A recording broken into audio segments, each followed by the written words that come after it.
apa gitu ya. Nah, memahami itu mengkonstruksi pengetahuan agar dapat memahami secara mendalam konsep atau materi dari berbagai sumber dan konteks ya. Jadi tadi ya, memahami itu kan ada pengetahuan esensial, ada pengetahuan aplikatif, ada pengetahuan nilai dan karakter gitu ya. Misalkan bentuk persegi, kita bicara matematika misalkan kan ada bentuk-bentuk. Terus kita bisa mengukur panjang, mengukur keliling, ya, mengukur luas. Nah itu kan bisa kita apa, mengaplikasikan gitu ya, yang sifatnya aplikatif. Di dalam ruangan itu kan ada meja, ada kursi. Kita kan bisa langsung praktek mengukur mana panjang, mana tinggi, mana lebar gitu ya. Nanti kita bisa tahu luas suatu benda dengan memanfaatkan yang ada di sekitar gitu ya. Seperti itu. Dan kita bisa melihat ketika anak melakukan proses pengukuran gitu ya. Itu bisa melihat dari sisi karakter. Apakah dia itu individualis gitu ya. Apakah dia itu eh, bisa berkolaborasi gitu, saling saling membantu ya dalam melaksanakan tugasnya gitu. Nah, tentu dari pemahaman itu kan harus harus bisa diaplikasikan. Ya, jadi bukan hanya teori, bukan hanya hafalan ya, tetapi bagaimana mengaplikasikan pengetahuan itu ya. Ketika anak belajar ekonomi misalkan ya tentang eh, transaksi ekonomi ya, atau tentang kegiatan ekonomi, maka anak kan bisa diajak ya belajar di lingkungan sekitar sekolah. Biasanya kan suka ada kantin gitu ya, ada kantin, ada koperasi gitu. Bagaimana anak bisa membeli pensil, anak membeli bakwan gitu ya, punya uang misalkan 5.000, bakwan harganya 2.000 satu misalkan, atau 1.001 atau 5.006. Nah, artinya kan anak tahu nanti uang berapa yang diberikan, berapa kembaliannya, itu kan mengaplikasikan. Jadi bukan hanya tahu ini 5.000 rupiah, ya ini bakwan, tapi anak akan tahu oh ternyata ada apa, ada kembaliannya, ya ada transaksi ekonomi di sana yang berlangsung gitu ya. Nah jadi harus betul-betul eh, murid itu bisa mengaplikasikan pengetahuannya dalam kehidupan eh, nyata gitu ya, kehidupan yang sedang dijalani gitu. Jadi disinilah pentingnya gitu ya. Setelah itu maka murid itu ya melakukan proses evaluasi ya, ataupun regulasi diri ya, sehingga oh tadi yang saya dapatkan betul-betul makna yang saya eh, dapat belajar tentang kegiatan ekonomi adalah satu, dua, tiga misalkan ya. Nah, bahwa ternyata uang itu tidak datang dengan sendirinya, harus ada usaha. Misalkan contohnya jualan, jualan pun belum tentu laku. Kita pun harus tahu misalkan matematika agar kita tidak ditipu gitu ya. Ketika menghitung kembalian dan lain sebagainya. Nah, jadi mulai daripada perencanaannya, pelaksanaannya, pengawasan dan evaluasinya terhadap cara belajar daripada murid-murid kita dan juga proses pembelajaran yang kita lakukan.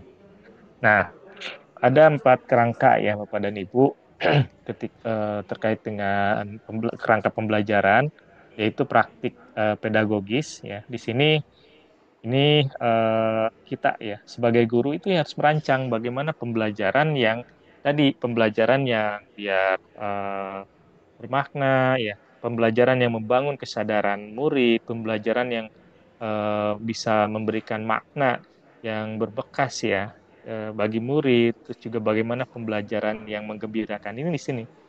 Tuntutan kemampuan kompetensi pedagogis kita sebagai seorang guru dituntut gitu ya.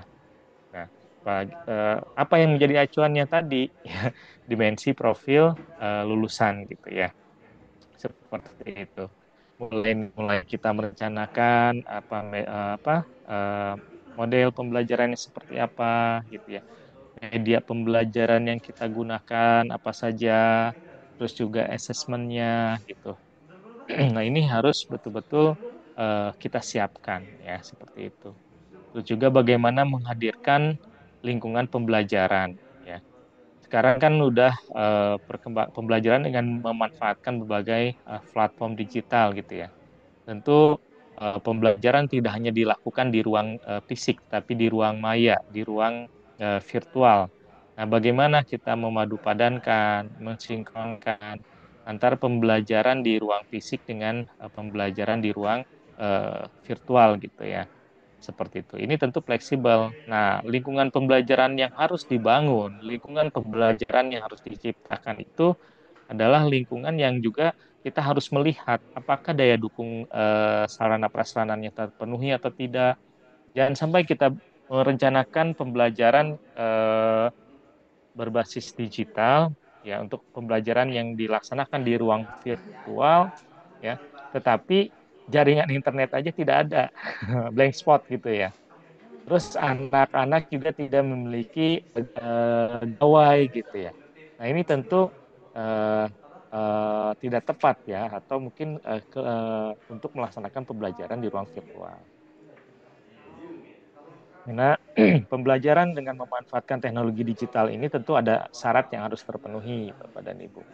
Ya, kemampuan guru di dalam memanfaatkan platformnya, tadi kemampuan pedagogis guru dalam merancang pembelajarannya gitu. Nah, ini tentu harus harus disiapkan, bukan hanya kita menjadi guru yang kagetan atau guru yang latah gitu ya. Tidak. Tetapi bagaimana kita memanfaatkan teknologi digital itu hanya sebagai tool ya, sebagai alat, bukan satu-satunya pembelajar andalan kita untuk menghadirkan pembelajaran yang menyenangkan itu harus memakai teknologi digital. Tidak ya, tidak seperti itu. Terus juga kegiatan pembelajaran kita bisa membangun ya kemitraan. Ya, ini tentu semuanya harus harus saling melengkapi, saling mengisi sehingga apa? Pembelajaran yang akan dihasilkan itu akan menjadi pembelajaran yang membangun kesadaran, pembelajaran yang memberikan bermakna dan pembelajaran yang menggembirakan. Nah, Bapak dan Ibu, ini sedikit apa pengantarnya saja. Saya ingin di sesi kita perdalam di sesi diskusi gitu ya, tanya jawab. Jadi beberapa poin yang bisa saya rangkum yang paling penting adalah yang pertama bahwa deep learning bukanlah kurikulum. Ya, satu itu. Yang kedua Nan, bahwa deep SBK learning di JJ, bukanlah Westerly. konsep ataupun teori yang baru. Ternyata ada yang Karena ada namanya. proses perjalanan panjang Iya ya, istilah aku baru daripada ada loh. deep Itu learning itu ada loh aku sendiri lihat. mulai dari 1940-an Oh ya, iya kah? seperti itu. Nah, sampai dengan dipopulerkan ya di Rahasia itu. Oh iya, astro ada. Aku lihatnya tadi di kelas 2014 ini, ya kelas D. oleh Astagfirullah. Michael Fullen ya, sampai dengan sekarang Mana mana mana. mencoba dijadikan sebagai sebuah pendekatan apa pembelajaran yang digagas oleh Kemendikbudristek ya untuk tadi untuk menghasilkan profil lulusan yang memiliki 8 dimensi ya seperti itu.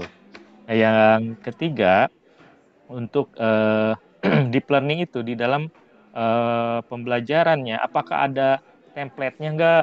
Itu kan biasanya kan ada template misalkan RPP-nya enggak, ada template modulnya enggak, seperti itu. Nah, sebetulnya karena ini sebagai sebuah pendekatan dan juga tidak lepas dari konstruktivismenya dari Vygotsky gitu ya. Nah, itu sebetulnya tidak apa tidak tidak baru-baru banget gitu ya seperti itu ya, jadi saling melengkapi sebetulnya ya seperti itu. Nah,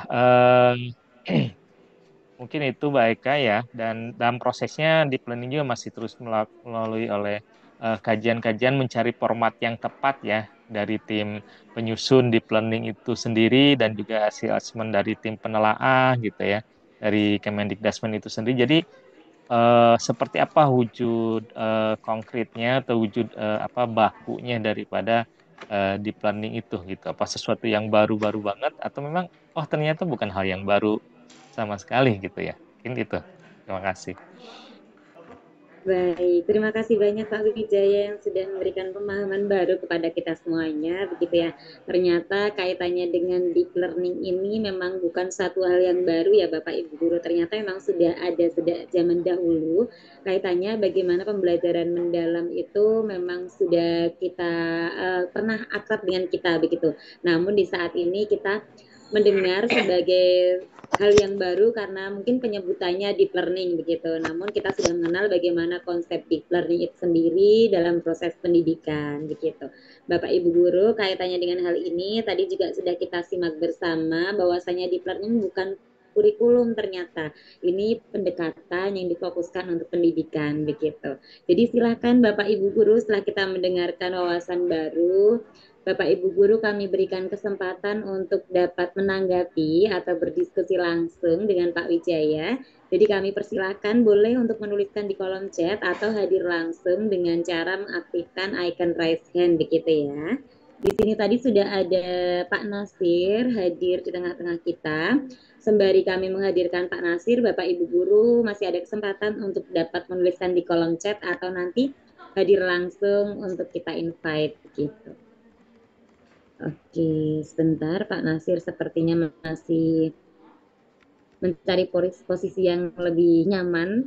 Beliau sedang tidak di tempat. Oke, sambil menunggu Pak Nasir kembali, Bapak Ibu Guru silakan boleh berdiskusi langsung, menuliskan di kolom chat dan juga hadir secara langsung. Oke, sebelum Pak Nasir ada Ibu Emi. Ibu Emi sepertinya sudah siap.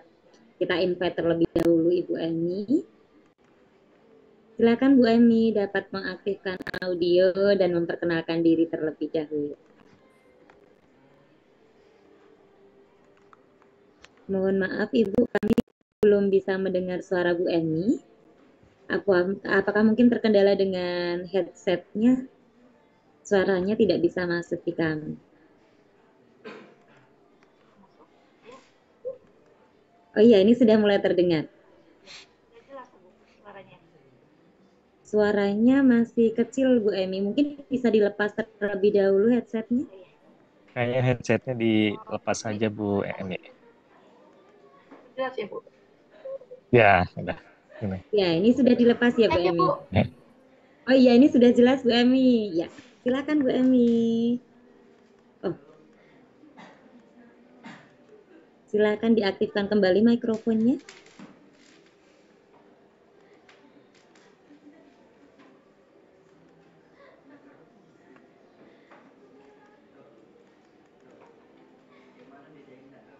Apakah Bu Emi menemukan kendala untuk mengaktifkan mikrofon?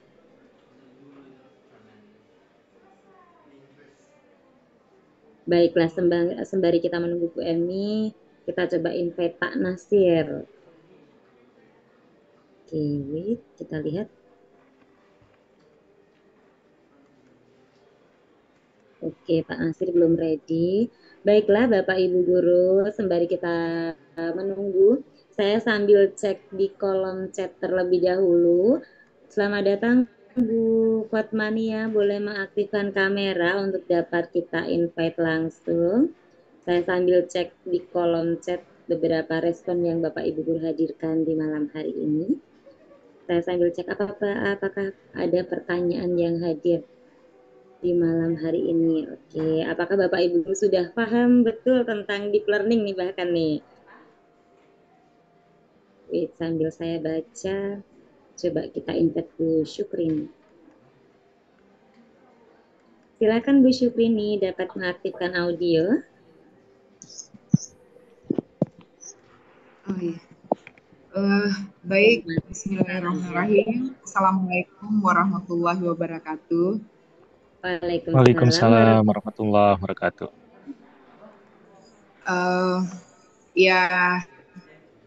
Tadi dari apa yang sudah Bapak Wijaya sampaikan, itu sudah sedikit ada gambaran tentang pembelajaran mendalam atau deep learning. Sebagaimana Bapak juga sudah menerangkan begitu detail. Cuman kendala ini, perkenalkan dulu Pak, maaf, perkenalkan saya dari guru TK IT Safwa Kota Pariaman Bapak, maaf Pak ya. Jadi eh, dari TK ini TK atau PAUD ini sangat sangat apa ya sangat menjadi beban itu mungkin dari wajah-wajah para teman-teman kali ya Bu ya, walaupun ya sudahlah apa ajalah, yang penting kita mengajar seperti apa adanya kan, seperti itu. Tapi terlihat dari beberapa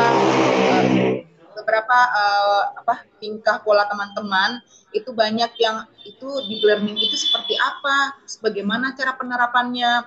Benar kata Bapak tadi, guru-guru kami sudah tahu bahwa deep learning itu bukan kurikulum yang baru, tapi adalah sebuah pendekatan pembelajaran kan, seperti itu. Seperti yang Bapak terangkan juga. Tapi kami di TK, khususnya guru TK nih Pak, maaf yang guru yang lain, karena saya menanyakan hanya atas nama guru TK atau guru PAUD.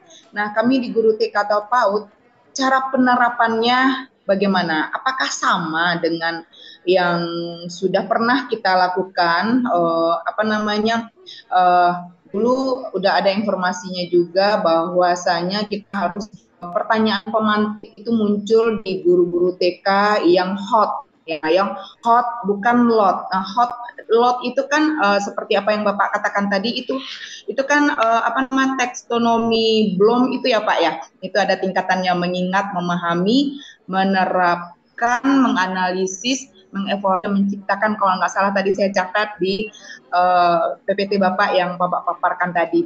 Nah, jadi dulu sudah pernah juga pertanyaan pemantik dari kami guru TK itu adalah harus yang hot seperti itu. Nah, yang hot itu yang seperti apa? Jadi nggak asal bertanya aja, nggak asal hanya mengingat, oh ini apa ya, oh ini sapu, berarti itu kan hanya sekedar mengingat gitu. Harus yang bukan yang lot gitu, tapi harus yang hot, sehingga anak bisa mengevaluasi jawaban-jawaban dari teman-teman dan bisa menghasilkan ciptaannya sendiri dari apa yang sudah kita paparkan, dari apa yang sudah kita contohkan. Apakah seperti itu pembelajaran mendalam itu atau bagaimana? Karena kami di TK masih ngambang seperti kata Ibu tadi, apakah RPP-nya juga ada RPP deep learning atau RPP pembelajaran mendalam, atau sama aja dengan yang biasanya, tapi cara penyampaian ke anaknya itu lebih mendalam lagi, lebih hot lagi, bukan lot seperti apa yang sudah kita pelajari dulu. Seperti itu kira-kira Bapak. Terima kasih. Assalamualaikum warahmatullahi wabarakatuh. Waalaikumsalam warahmatullahi wabarakatuh. Menarik sekali nih Pak Wijaya hadir dari guru TK. Tadi yang dicontohkan Pak Wijaya mungkin kan jenjang pendidikannya sudah jauh lebih tinggi begitu ya. Jadi untuk konsep mendalamnya pasti ada bedanya dengan jenjang taman kanak-kanak. Nah, ini studi kasus yang disampaikan oleh Bu Syukrini kaitannya ketika di pendidikan TK, Bu Syukrini sudah menerapkan terkait dengan bagaimana menerapkan pembelajaran mendalam itu dengan pertanyaan-pertanyaan pemantik begitu.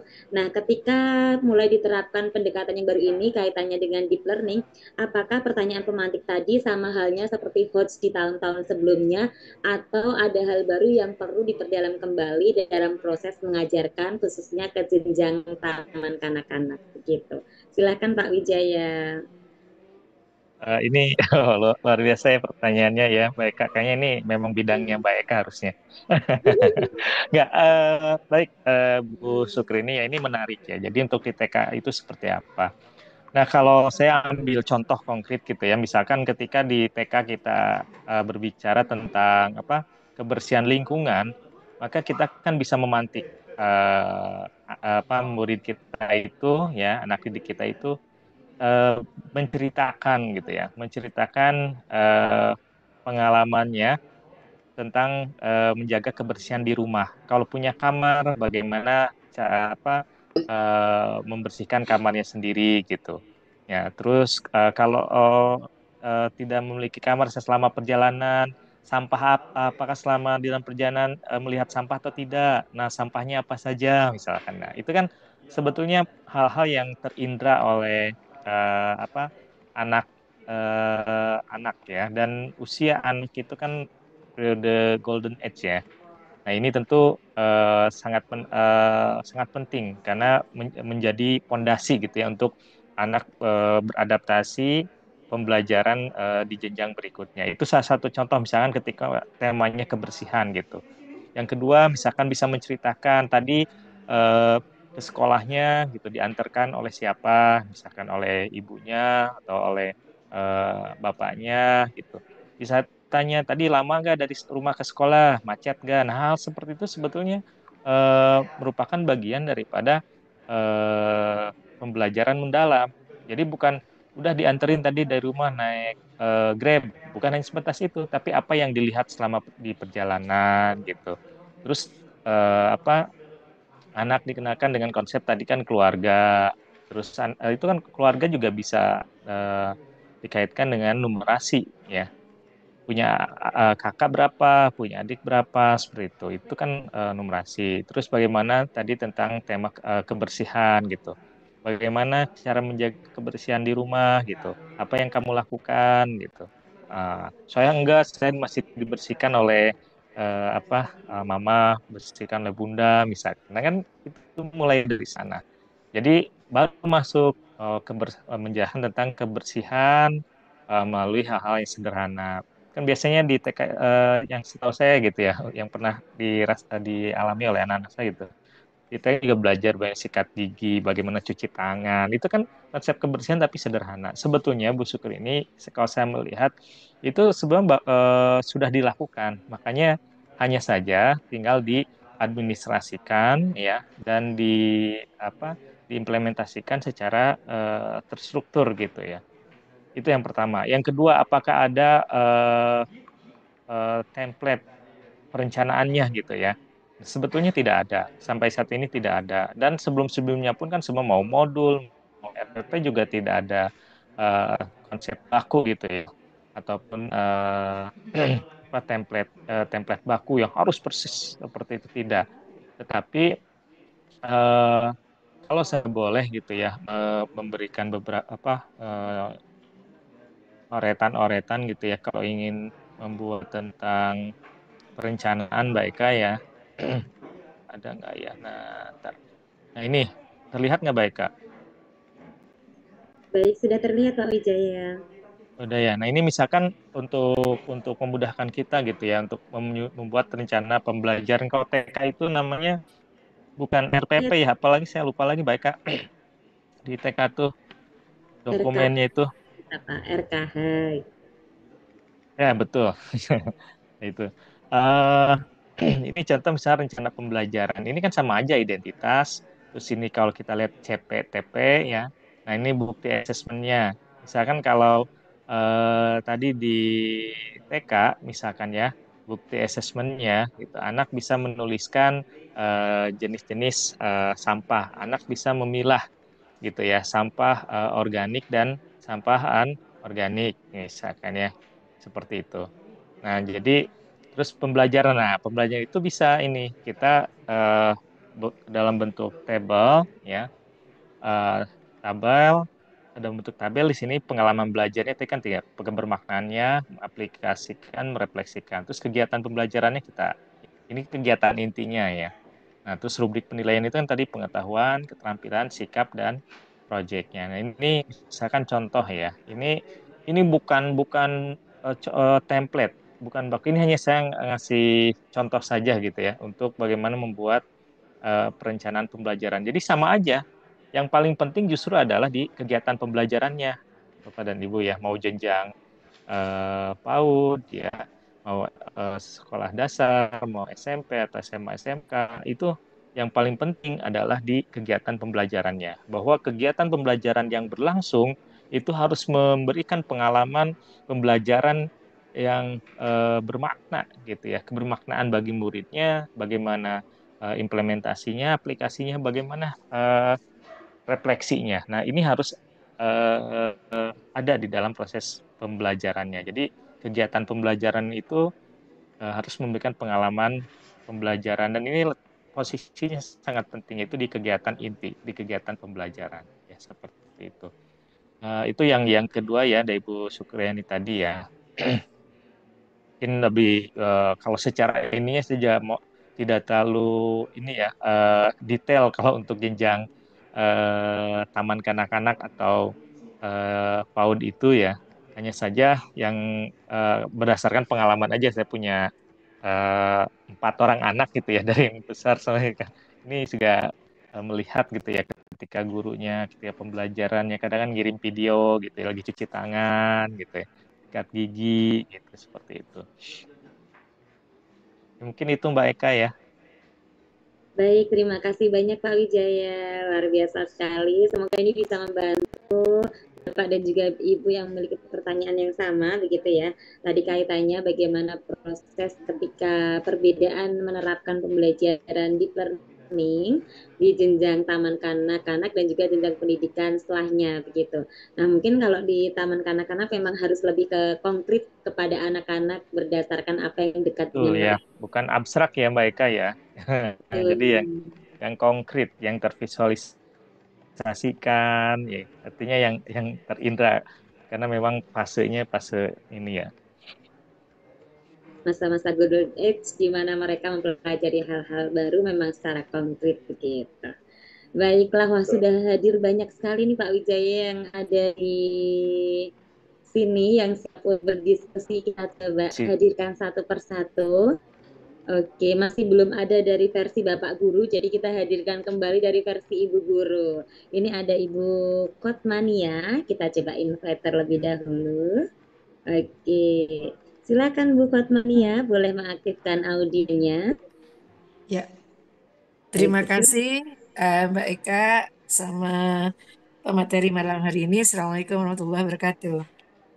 Waalaikumsalam warahmatullahi Salam wabarakatuh. warahmatullah. Iya, sepertinya begini ya Pak Wijaya ya. Saya kan sering ikut ini, apa sih diklat untuk di ruang guru ini kan. Hampir sama terus gitu ya Pak ya. Sampai kadang-kadang saya gini, ini ada istilah lagi apa gitu ya.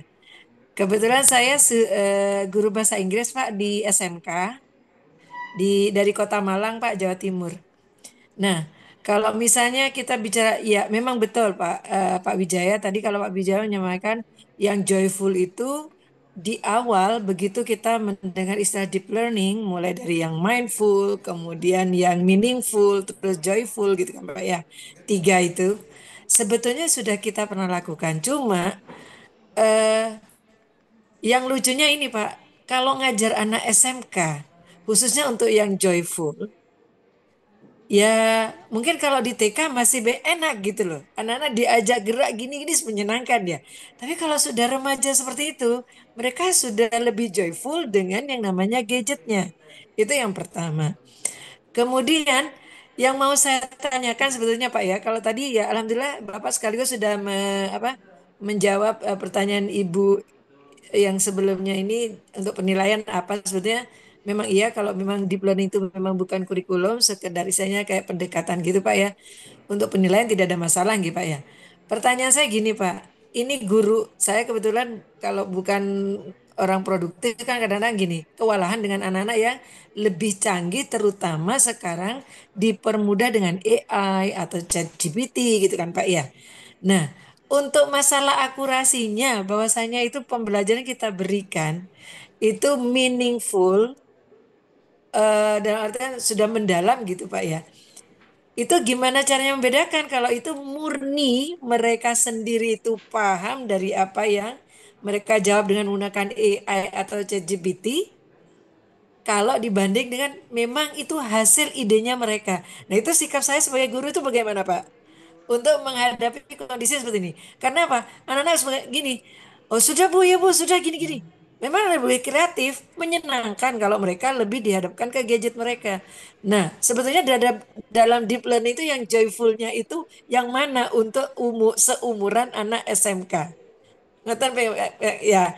Jadi ya memang tidak ada yang idealis. Cuma saya dalam hal ini di forum ini saya ingin bercerita tentang ya fenomenanya anak SMK terutama dalam hal untuk menerapkan deep learning khususnya yang jadi patokan kita ada joyful itu tadi Pak. oke, Matur baik. nuwun Pak Wijaya. Terima kasih. Assalamualaikum warahmatullahi wabarakatuh. Waalaikumsalam warahmatullahi wabarakatuh. Terima kasih Bu Hotmania dari Kota Malang, luar biasa sekali. Setelah kita tadi terbang ke Taman Kanak-Kanak, kita akan naik beberapa level. Kita akan pindah ke SMK nih Pak Wijaya, menarik sekali. Ketika tadi kita setelah membahas kaitannya dengan joyful, ini tertarik sekali Bu Hotmania. Kalau diterapkan di SMK itu anak-anak joyfulnya mungkin ada perbedaan dengan usia-usia SD atau taman kanak-kanak gitu Pak Wijaya. Kaitannya dengan hal ini, apa yang kiranya dapat menjadi referensi buat mania supaya esensi dari Joyful itu tetap bisa dilaksanakan sesuai jenjang SMK. Kategori usia mereka itu Joyfulnya yang semacam apa begitu. Nah, kemudian tadi kaitannya dengan akurasi nilai atau pemahaman siswa. Nah, di mana seorang guru kan sekarang sudah harus memahami bagaimana tingkatan pemahaman siswa. Nah, supaya membedakan siswa yang paham betul dengan materi yang diberikan atau hasil-hasil yang dihasilkan siswa adalah berdasarkan dari AI begitu. Nah, untuk memahami perbedaan di antara keduanya ini, bagaimana Pak kira-kira tips yang bisa dilakukan oleh seorang guru di tengah maraknya AI yang digunakan oleh siswa-siswa supaya nilainya tetap objektif dan sesuai dengan pemahaman siswa gitu. Silakan Pak Wijaya. Ya, baik. Terima kasih pertanyaan yang bagus, Ibu Hotmania. Jadi ini jenjang sekolah menengah kejuruan. Tentu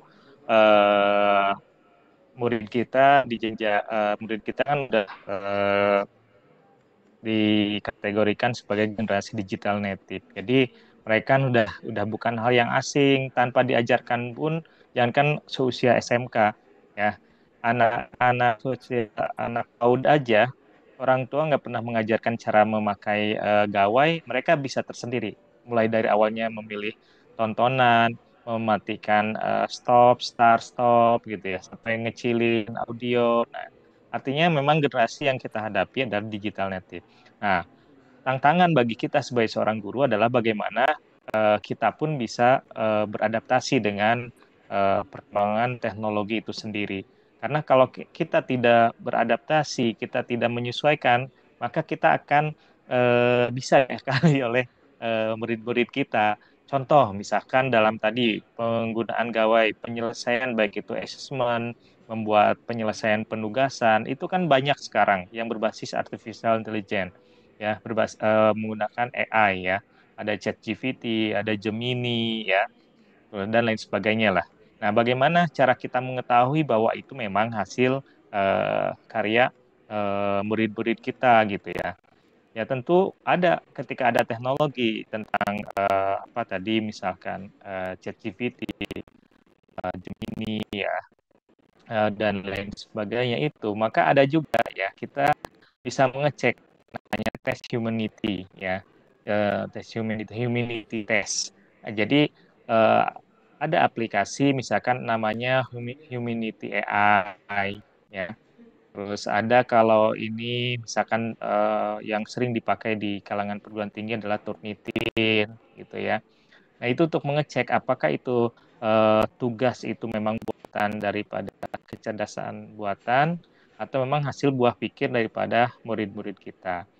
Nah, biasanya ini Bu Hotman ya, Bapak dan Ibu semua, untuk kita mengukur kemampuan analisis anak. Kan salah satu data keberhasilannya adalah anak mampu menganalisis, anak kritis. Tetapi ternyata analitis kritisnya itu dan logisnya itu berbantuan AI gitu.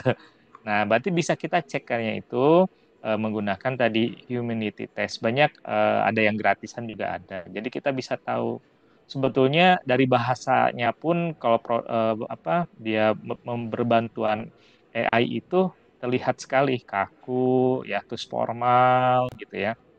Nah, ini salah satunya gitu ya. Kalau kita sering membaca produk menggunakan AI itu akan terlihat gitu ya. Nah, itu langkah yang pertama. Kita bisa memanfaatkan untuk mengecek keaslian itu, kan bisa mengecek plagiarism checker ya, plagiasi. Yang kedua bisa ngecek keaslian apakah itu menggunakan bahasa sendiri. Salah tidak misalkan berbantuan AI tidak jadi masalah. Bahkan sekarang sudah diatur kan sebelumnya untuk di jenjang perguruan tinggi itu. Hanya perlu di diparaprasekan misalkan ya, paraprasekan. Kalau sehingga itu ada pemahaman si murid sendiri terhadap hasil misalnya membuat tugas menganalisis suatu produk, misalkan menganalisis suatu melaporkan suatu kegiatan dan lain sebagainya contohnya. Karena kan kalau SMK itu lebih ke vokasi ya, Bu. Apa nih ya. Jadi jelas. Jadi kitanya juga jangan ketinggalan. Ya, ketinggalan teknologi itu perubahannya itu tidak bisa bukan dalam hitungan tahun, ya, bukan dalam hitungan bulan, bukan dalam hitungan menit, detik pun bisa berubah. Ya, artinya kita harus terus belajar dan belajar. Kalau kita tidak mengikuti tren, ya, tren watching yang ada, ya kita akan kalah oleh anak didik kita. Yang kedua, kita bisa membuat assessment, kalau berbicara assessment ya, yang pertanyaan-pertanyaan yang sifatnya memantik kemampuan berpikir, ya, analisis, ya, kemampuan logis, ya, terus juga ide-ide yang inovatif dari murid kita sendiri. Nah, kita harus membuat pertanyaan yang jawabannya tidak ada di dalam Google misalkan ya. Atau jawabannya tidak bisa dijawab oleh berbantuan AI. Artinya apa? Nah, kita sebagai guru juga dituntut ya untuk membuat nggak usah banyak-banyak ya, seperti itu. Biasanya kalau saya ke anak tuh boleh kalian buka buku, boleh kalian buka HP, ya boleh kalian buka catatan gitu ya. Nah, tetapi saya membuat pertanyaannya lebih kepada pemahaman ya, bisa studi kasus ya, yang studi kasus ke pemahaman sehingga Pak ya aja Bapak ngasih boleh buka buku, boleh buka catatan, boleh buka HP, nggak ada jawabannya. Ya karena memang yang kita ukur adalah kemampuan anak itu sendiri ya, bukan asesmennya yang sifatnya hafalan gitu ya. Itu yang kedua ya, Bu Hotmannya ya. Dan yang terakhir tentu tadi berbicara kok kayak sama gitu ya dengan kurikulum sebelumnya dengan pembelajaran. Iya, karena memang ini bukanlah kurikulum di plan itu bukan kurikulum. Bahkan tadi di awal pendekatan historisnya sudah saya sampaikan ya. Kan kalau bicara pendekatan itu di planning itu tidak lepas dari pendekatan konstruktivis ya, konstruktivisme dari Vygotsky ya seperti itu. Kan pendekatan itu banyak ya Bu Hatman ya, ada pendekatan kontekstual, ya ada pendekatan saintifik, ada pendekatan tematik, ada pendekatan berbasis proyek, pendekatan humanistik, terus juga pendekatan ekspositori. Jadi banyak gitu ya. Jadi sebetulnya tadi yang selalu saya sampaikan bukan sesuatu hal yang baru-baru banget gitu ya, tetapi ini merupakan apa apa memadupadankan gitu. Di planning tidak kita mengadopsi tidak mengadopsi Barat karena ada faktor kultur. Nah, kultur itu kan kita di dalam rasionalisasinya pertimbangannya ada kita mengambil dari buah pikir Kiai Haji Ahmad Dahlan, buah pikir dari Ki Hajar Dewantoro gitu ya di dalam tadi ya perumusannya seperti itu. Ini itu ya Mbak Eka, Bu Hotman ya.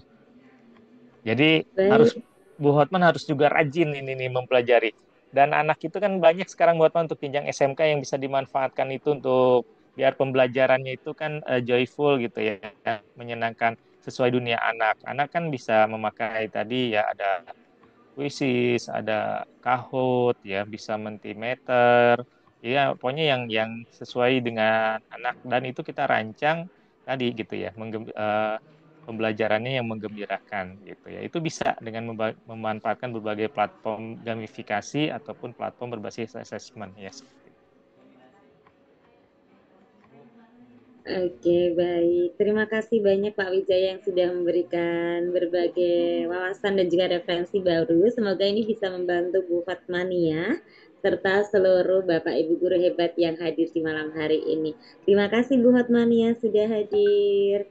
Baiklah, kita akan memanfaatkan sedikit waktu yang masih kita punya. Oke, masih ada yang resen, coba kita invite terlebih dahulu. Apakah Bu Nur Alia Hafid sudah siap untuk hadir. Oke, coba kita invite. Silakan Bu Nur Alia, boleh diaktifkan mikrofonnya? Ya, Oke, sudah baik. masuk Ibu. Terima kasih Mbak sebagai moderator yang Mbak. Ya. Bismillahirrahmanirrahim. Assalamualaikum warahmatullahi wabarakatuh. Waalaikumsalam warahmatullahi wabarakatuh. Sangat menarik materi yang telah dibawakan oleh Pak Wijaya, yang mana saya sudah memahami bahwa DP itu ya adalah sebuah pendekatan dan bukan kurikulum. Dan yang menjadi dasar pertanyaan saya kan dari pertanyaan sebelumnya itu saya mengikuti dan menyimak dengan baik. Namun ada hal yang ingin saya tanyakan, yaitu untuk deep learning ini tentunya kan tadi sudah dipahamkan bahwa terkait dengan pertanyaan pemantik, dan tentunya terkait dengan pengalaman-pengalaman, dan tentunya pertanyaannya terbuka, bukan pertanyaan tertutup ya. Namun dalam hal ini saya ingin tanyakan terkait dengan deep planning ini sebagai pendekatan, apakah fokus pada taksonomi Bloom ataukah apakah fokus pada taksonomi Bloom ya, ataukah fokus pada model pembelajaran seperti misalkan project based learning atau problem based learning. Jadi pertanyaannya Mbak, saya highlight saja dua, yaitu apakah deeping ini fokus pada taksonomi Bloom ataukah fokus ke model pembelajaran, karena kan sudah dipahami bahwa DP itu adalah sebuah pendekatan atau sebuah strategi. Karena saya ingin mendapatkan pencerahan khususnya implementasi DP ini pada rencana pembelajaran. Terima kasih.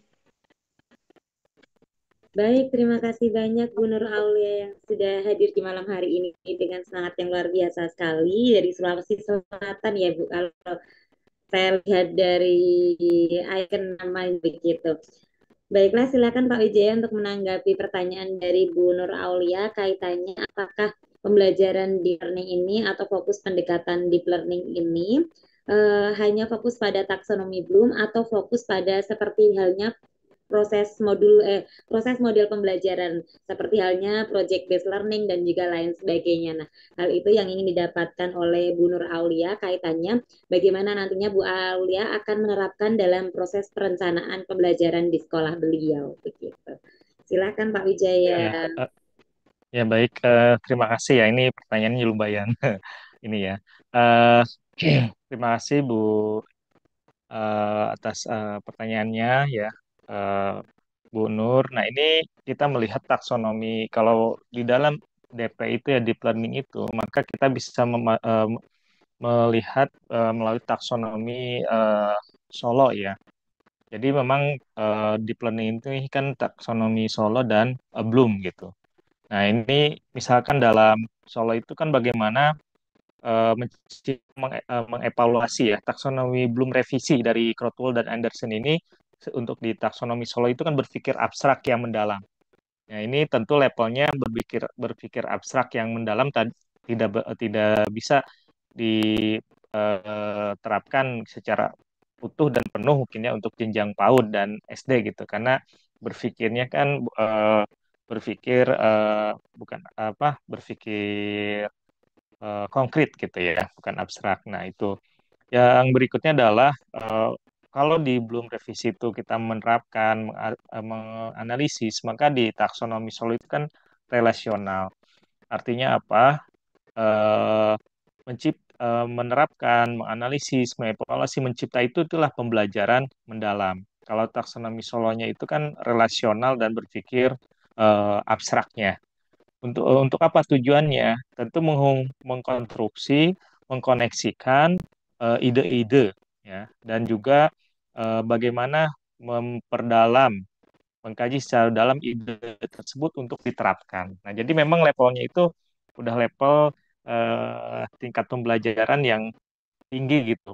Bisa dibilang juga di tingkat pembelajaran unggul ya, excellent dan secure ya, secure dan cakap gitu ya, seperti itu. Jadi tetap ya Bu Nur, bahwa deep learning itu sebagai sebuah pendekatan eh, pembelajaran gitu ya. Nah, tidak hanya sebatas kita mengacu pada eh, taksonomi belum revisi ya, dari taksonomi belum revisi, tapi kita juga melihat dari sisi taksonomi apa Solo ya, structure of observed learning outcome-nya seperti apa gitu ya. Nah, seperti itu Bu Nur ya. Ini menarik ya, karena saya juga berkomunikasi dengan beberapa tim penyusunnya gitu ya. Kebetulan ada beberapa tim penyusun itu dekat, dan juga satu ini ya dekat dengan saya sendiri, sering komunikasi langsung. Memang belum ada yang baku gitu ya dari terkait di learning ini sendiri, karena proses step by step kajiannya itu terus berlangsung, Bapak dan Ibu. Jadi modulnya seperti apa, contoh misalkan administratifnya pembelajaran seperti apa, itu terus ya yang saya dapatkan dari beberapa penyusun daripada deep learning itu sendiri gitu ya. Beberapa profesor dan beberapa tim dari perguruan tinggi dan dari organisasi itu ya. Seperti itu Bu Nur ya. Baik, terima kasih banyak Pak Wijaya yang sudah membantu untuk menjawab pertanyaan Bu Nur Aulia kaitannya bagaimana memfokuskan deep learning ini, yang membedakan kaitannya bagaimana deep learning ini apakah fokus dengan taksonomi Bloom atau model pembelajaran begitu. Semoga hal ini bisa membantu seluruh Bapak Ibu guru untuk dapat menjawab pertanyaan-pertanyaannya. Namun jangan khawatir Bapak Ibu guru, untuk pertanyaan yang belum bisa dijawab di malam hari ini, kita akan kaji kembali. Karena di malam hari ini adalah awal gitu ya Bapak Ibu guru, besok masih hadir lagi untuk di malam kedua, kita akan kaji lebih dalam lagi. Karena saat ini sudah masuk pukul 8:57 waktu Indonesia bagian Barat, maka untuk sesi diskusi di malam hari ini kami tutup. Setelah ini kami persilahkan Pak Wijaya untuk dapat memberikan closing statement kepada seluruh Bapak Ibu guru yang hadir di malam hari ini. Silakan Pak Wijaya.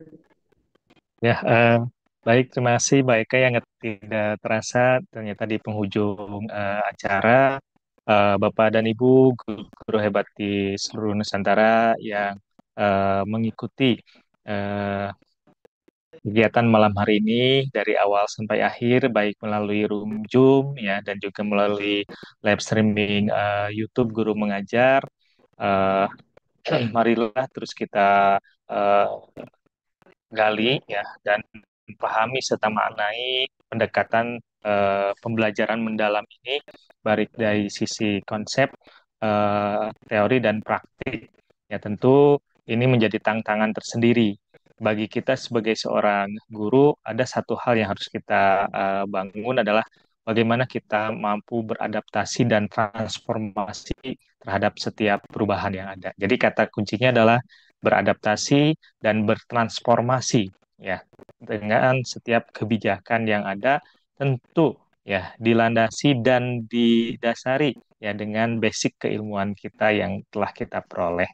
Jadi sekali lagi bahwa deep learning bukanlah kurikulum, tapi bagaimana kita bisa menghadirkan pembelajaran yang membangun kesadaran murid, pembelajaran yang memberikan kebermaknaan bagi murid, dan pembelajaran yang menggembirakan, tetapi bukan menjadikan guru sebagai badut. Terima kasih. Assalamualaikum warahmatullahi wabarakatuh. Waalaikumsalam warahmatullahi wabarakatuh. Luar biasa sekali closing statement dari Pak Wijaya bahwasanya guru memang harus adaptif terhadap perubahan-perubahan yang ada dalam proses pendidikan begitu.